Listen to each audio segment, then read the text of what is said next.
গঙ্গার জলে ডুবে মৃত্যু এক যুবকের। নদিয়ার কল্যাণীর মাঝের চর এলাকার ঘটনা। জানা যায় গতকাল দুপুরে সেলুনে গিয়েছিল ওই যুবক। এরপর থেকে খুঁজে পাওয়া যাচ্ছিল না তাকে।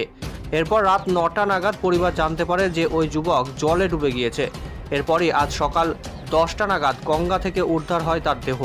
পরিবার সূত্রে জানা যায় ওই যুবক মোবাইলের দোকানে রিচার্জের কাজ করত। ওই যুবকের নাম শুভদীপ সরকার, বয়স আনুমানিক 35 বছর। মৃত যুবকের দাদা জানান গতকাল সেলুন থেকে যাওয়ার সময় স্কুটি অ্যাক্সিডেন্ট করে জলে পড়ে যায়। এরপর আর শুভজিৎকে খুঁজে পাওয়া যায়নি। আজ সকালে তার দেহ উদ্ধার হয় গঙ্গা থেকে। আরেকবার জানায় গঙ্গার জলে ডুবে মৃত্যু এক যুবকের। নদিয়ার কল্যাণের মাঝের চর এলাকার ঘটনা। জানা যায় গতকাল দুপুরে সেলুনে গিয়েছিল ওই যুবক। এরপর থেকে খুঁজে পাওয়া যাচ্ছিল না তাকে। এরপর রাত 9টা নাগাদ পরিবার জানতে পারে যে ওই যুবক জলে ডুবে গিয়েছে।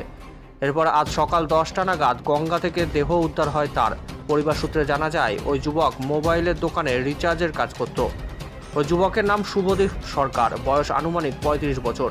মৃত যুবকের দাদা জানান গতকাল সেলুন থেকে যাওয়ার সময় স্কুটি অ্যাক্সিডেন্ট করে জলে পড়ে যায়।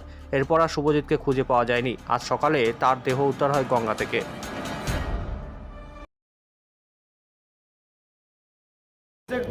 চুলদারি কাটতে গেছে, সেই পরে বাড়িতে খুঁজে পাইনি। তারপর রাতে 9টার সময় আমরা ঘর পেয়েছি। কোথায় পেলি? এই ভাটায়।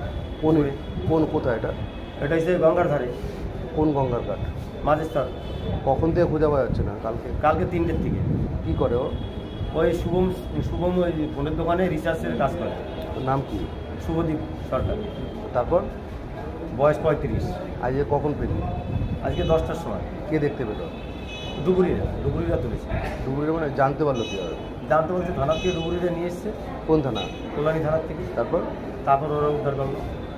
মানে কালকে কি স্নান করতে নেমেছিল নাকি? না, গাড়ি নিয়ে পড়ে গেছে, অ্যাক্সিডেন্ট করছে। গাড়ি নিয়ে? 4 চাকা না বাইক? Bike, scooty. স্কুটি কোথায় অ্যাক্সিডেন্ট হয়েছে? ওই ইটভাটার ভিতরে যে গলি আছে, গলিতে যাচ্ছিল। কোন ইটভাটা? মাঝের চর? মাঝের চর। নাম কি বললি? আমার কোন নাম? শুভদীপ সরকার। তারপর কল্যাণীতে নিয়ে আসলি? তোমার কি হয়? আমার কাকা ছিলেন। কাকা ছেলের নাম কি বললি? ওর নাম শুভদীপ সরকার। আপনার নাম? তপন সরকার।